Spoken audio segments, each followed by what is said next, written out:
Yeah, greetings comrade.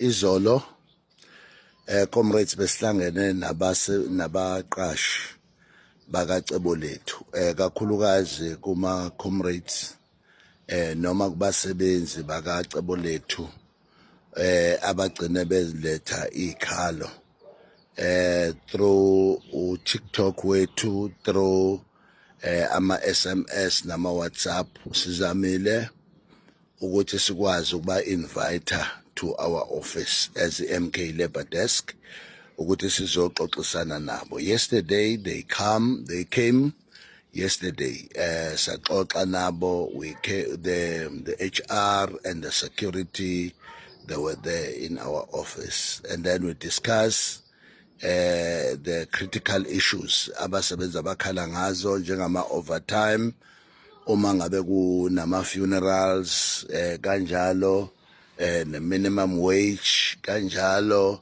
nama lezi zinto nje bezibaleke kakhulu.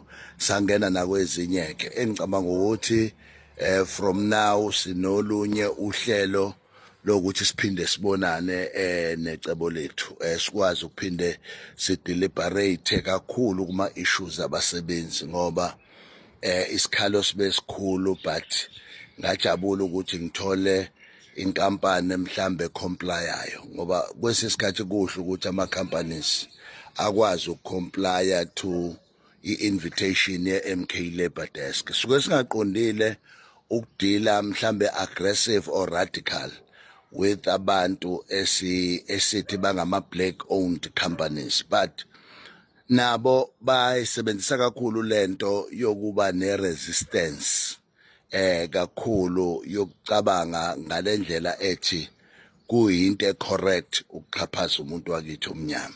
So ngithi nje angikusho lokho ngoba ngiyazi ukuthi bese kukuningi nje ngibuye egoli nje kuningi nje engibuye nakho bekusho ukuthi asibone lenkampani ke sikhulume nayo. So ke sikhulumile nayo, futhi when we phoned them they responded correctly, and ba responda ngendlela ekhombisa ukuthi they want to fix things ukuthi abantu bakwazi ukuthi bakhokhelwe ngendlela correct. So bafethu ke ngifuna nazi ke nina ke ebenicomplainile ukuthi we are on top of the game, and sizophinde sibe nomunye umhlangano uma kukhona okungekho covered. Siyazi ukuthi nophinde nisho futhi ukuthi mase siyemhlanganweni sikuphatha 1 no 2 no 3 no 4. So but ke kodwa konke bakhombisa ukuthi no kuhamba kahle, and baya comply with labor, except ukuthi mhlambe khona ezinye izinto ekufanele zilungiswe khona esi-identifyile.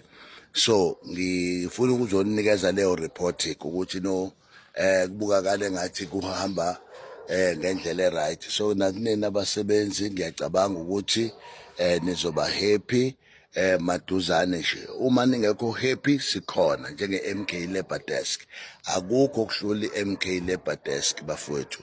I was so unfortunate ukuthi ngithe ngidila nento yakwa yensipho, ngiyazi nebonile abameli bangibhalelile bathi angwithdrawe, angidelete, angibe yikho konke lokho. Anginqabileke ukudelete, kodwa nginqaba ukuthi uma besaxhaphaza abantu bakithi I won't delete it. Uyayibona lonto, uma nje besabaxhaphaza abantu bakithi, ngoba lento yokuxhaphaza abasebenzi ayingi-against yona bafethu, kakhulu I'm against into yokuxhaphaza abasebenzi. And ngiyabona ukuthi kakhulukazi resistance bafethu abantu bakithi abangama black owned companies, kufanele benze kahle bafowethu, please abenze kahle bafowethu. Ngeke siphume obandlululweni singene obandlululweni. So ilokho nje bengifuna ukuhighlight. Ngiyabonga kakhulu ma comrade ukuthi nisathembela kithi niya responda ngendlela correct. Siyabonga, mandla.